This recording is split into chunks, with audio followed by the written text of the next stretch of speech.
Selamat pagi Ibu. Pagi. Kebetulan saya dari Balai Penyuluh KB Kecamatan Salem gitu ya, PLKB. Ini saya dapat informasi dari kader saya PPKBD bahwa Ibu habis melahirkan ya Bu. Ya betul Mas, saya itu sekarang lagi nifas. Setelah masa nifas sekitar 40 hari. Iya. Oh, punten Ibu, apakah saya mengganggu waktunya? Oh tidak, kebetulan bayi saya masih tidur. Oh iya, barangkali saya mengganggu dan saya tidak enak gitu ya Bu. Sebelumnya perkenalkan, nama saya Nanda ya Bu, Nanda Trisna Pamungkas dari PLKB Kecamatan Salem. Ya. Tujuan saya datang ke sini untuk memberikan penyuluhan kepada Ibu terkait Ibu kan masa nifas, kemudian belum KB ya Bu ya. Belum. Jadi saya ingin menyampaikan gimana enaknya Ibu nanti pakai KB apa gitu untuk kedepannya biar lebih ada jarak kelahiran dari anak pertama dan anak kedua gitu ya. Oh iya, kebetulan sekali saya itu lagi bingung nih Mas. Jadi maksudnya KB yang cocok buat saya apa gitu. Saya dengar dari orang-orang ada yang bilang seperti ini, ada yang bilang seperti itu. Iya. Jadi saya masih bingung gitu. Iya. Yang baik, yang bagus. Kan saya juga menyusui juga biar tidak mengganggu ASI saya seperti itu. Nanti boleh dijelaskan gitu sama Masnya. Iya Bu. Sebelumnya saya ingin memperkenalkan bahwa saya di sini konselnya akan menggunakan algoritma ya Bu ya. Di sini algoritma itu dikhususkan untuk ibu hamil bisa, ibu nifas bisa, dan ibu bersalin. Kemudian di sini ada kartu. Nanti kartu ini akan saya jelaskan satu persatu apa yang perlu untuk ibu dan yang tidak perlu sementara untuk ibu juga yang KB gitu ya Bu ya. Untuk pertanyaan pertama, apakah ibu ingin punya anak lagi setelah persalinan kali ini? Sebetulnya pengen, tapi besok-besok saja Mas. Maksudnya jangan ada jarak kelahiran gitu ya? Jangan langsung gitu, soalnya repot gitu. Iya. Oke. Di sini saya akan menyisihkan kartu yang sementara untuk ibu tidak perlu ya Bu ya, seperti pil atau suntik. Kenapa saya sisihkan? Karena pil dan suntik ini dapat mengganggu ASI ibu gitu. Jadi pengaruh ke ASI Iya, gitu ya? untuk ibu menyusui itu sebelum 6 bulan itu. Di atas 6 bulan mah masih bisa. Nanti saya akan jelaskan lagi gitu ya Bu. Dan untuk pertama dan selanjutnya, apakah Anda ingin punya anak lagi ya, kan tadi sudah ya Bu ya? Iya, pengen ada jarak anak kelahiran lagi gitu ya, tapi besok. Kemudian di sini ada, tahukah Ibu kapan bisa hamil kembali setelah melahirkan gitu Bu? Langsung biasanya ya Pak ya Mas ya? Iya. Apa bagaimana? Nah di sini saya punya kartu masa subur ya Bu ya. Ya. Kembalinya ke masa subur, wanita sehabis melahirkan tetap memiliki resiko untuk hamil kembali. Oh berarti kalau saya walaupun belum menstruasi gitu Bu. Ya, oh iya. Iya, setelah melahirkan bisa langsung subur kembali gitu ya Bu. Di sini wanita sehabis melahirkan akan kembali subur saat dia mengeluarkan sel telur gitu ya Bu. Bila tidak menyusui dan eksklusif, ovulasi mungkin saja terjadi antara 4-6 minggu setelah melahirkan gitu. Untuk mencegah kehamilan yang tidak diinginkan, sebaiknya Ibu segera membeli salah satu metode kontrasepsi pasca persalinan gitu ya Bu. Udah ya Bu. Ya, udah jelas. Kemudian Ibu berencana menyusui bayi setelah melahirkan Ibu ya? Iya, menyusui, alhamdulillah ASInya lancar. Iya, sementara kan untuk menyusui kartu yang tadi seperti pil, seperti suntik itu dapat mengganggu, jadi saya sisihkan dulu ya Bu. Kemudian tahu nggak Ibu metode KB yang langsung dapat digunakan setelah bersalin? Saya belum tahu Mas, soalnya saya baru melahirkan anak yang pertama, belum pengalaman mengenai KB gitu. Ya, di sini kemudian saya ada beberapa metode ya Bu ya.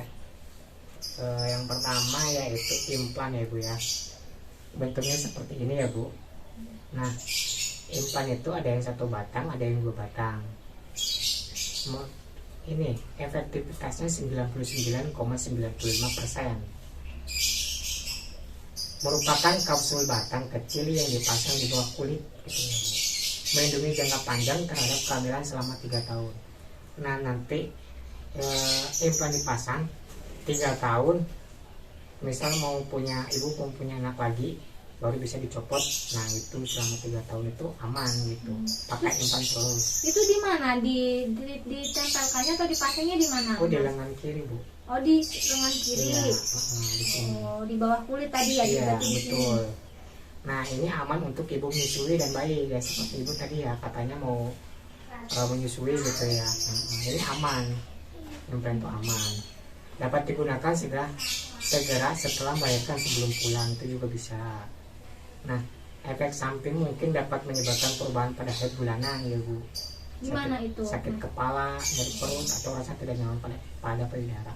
Nah ini itu efek sampingnya mungkin dapat menyebabkan, bisa dapat menyebabkan, bisa juga enggak gitu ya bu.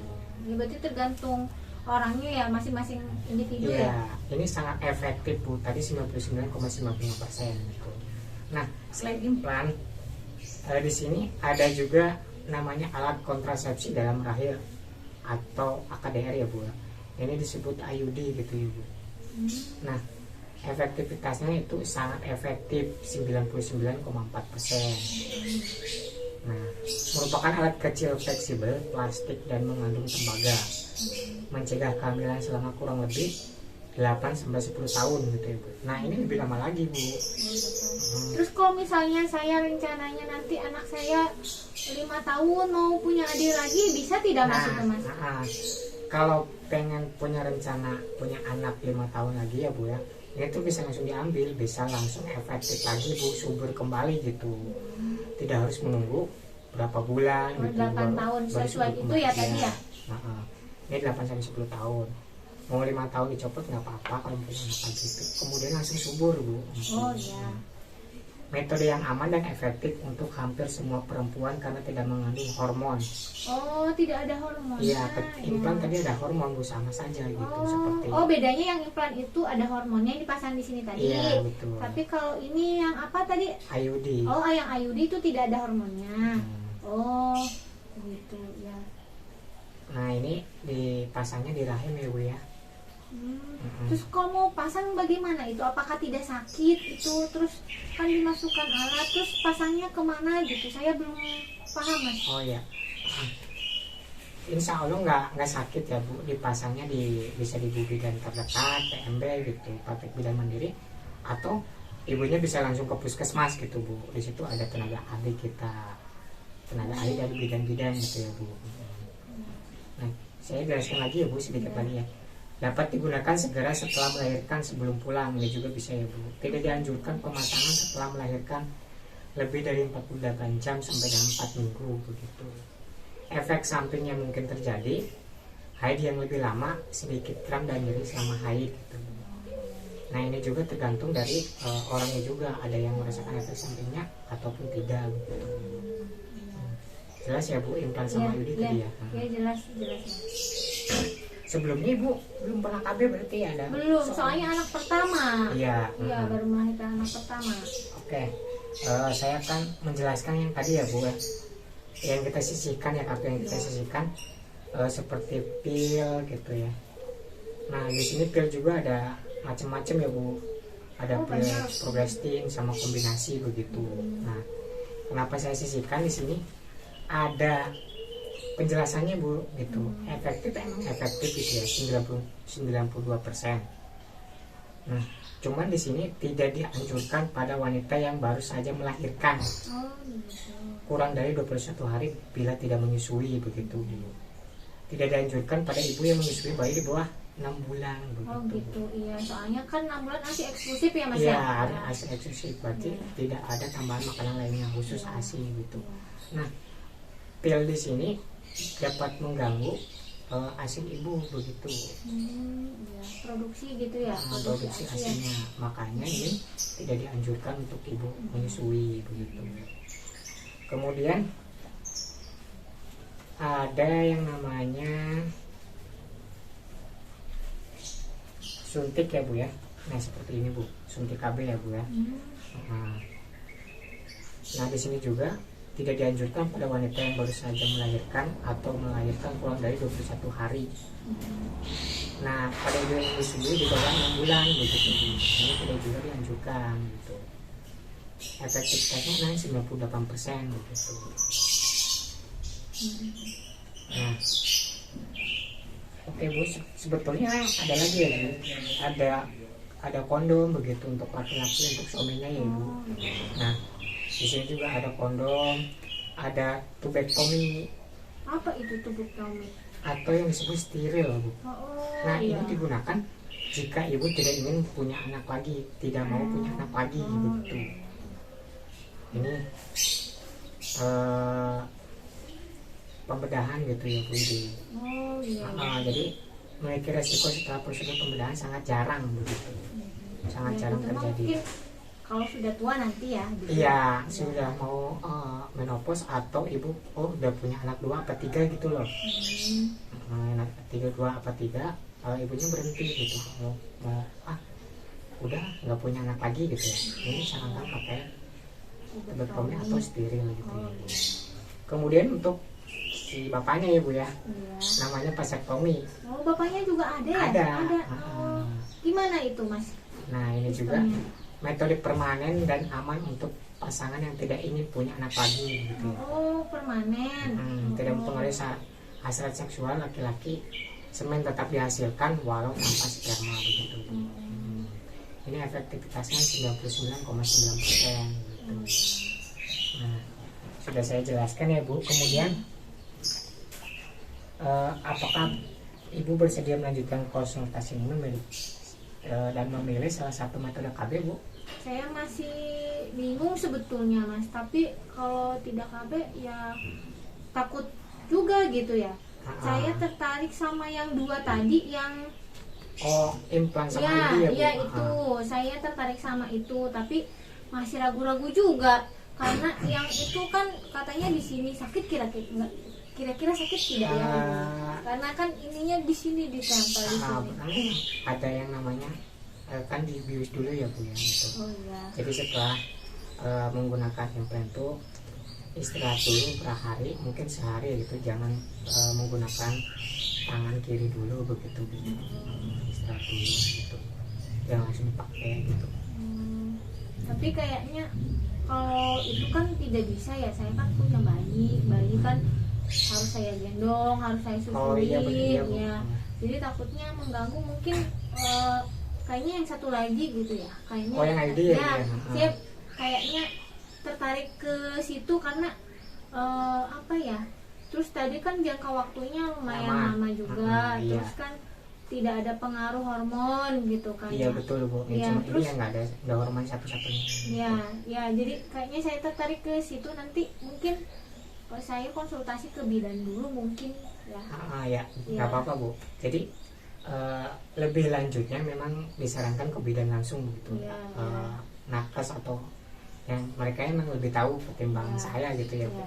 Dan mereka juga kan yang mengeksekusinya atau memasang alatnya itu Bu, di puskesmas atau di bidan mandiri gitu tindakannya. Kalau bidan mandiri di sini ada ya Mas? Ada Bu, banyak di kalau di sini kan Bentasari ya, desa Bentasari.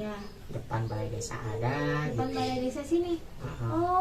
Itu ada PMB di situ juga. Terus di mana di Pengkolan, kalau di sini ya Bu di pojok.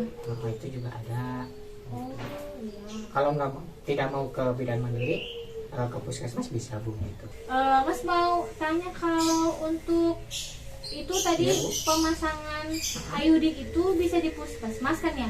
Iya, Bu, itu bisa. Jadwalnya setiap hari atau bagaimana itu? Oh iya Bu, kalau di puskesmas itu ada jadwalnya tersendiri gitu Bu.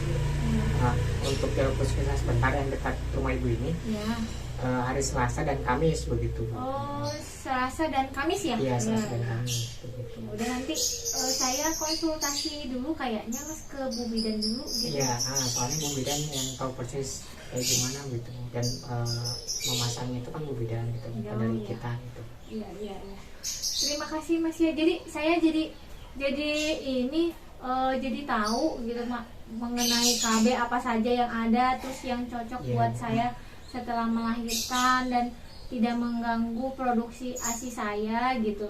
Kadang kan kalau saya tanya ke teman-teman kurang jelas gitu ya Mas ya. Jadi beruntung sekali Masnya datang gitu. Jadi saya sudah tahu atau paham gitu mengenai KB gitu. Iya. Terima kasih banyak ya. Iya. Iya, sama-sama Bu. Sebelumnya saya juga terima kasih gitu sudah meluangkan waktunya untuk saya penyuluhan gitu Ya, Bu. ya sama-sama ya. Iya. Makasih ya Bu. Saya Padahal pamit. belum minum ya Mas, sama jajannya belum ini. Nggak apa-apa Bu, takut gangguan Ya, aku juga, ya, takut ya. kamu nanti. Oh, nggak makan apa-apa. siang. Iya, iya, iya. Ya, Terima makasih kasih ya, Bu. ya, ya, ya. Nggak apa-apa deh Bu, Ya, Assalamualaikum. ya, Waalaikumsalam.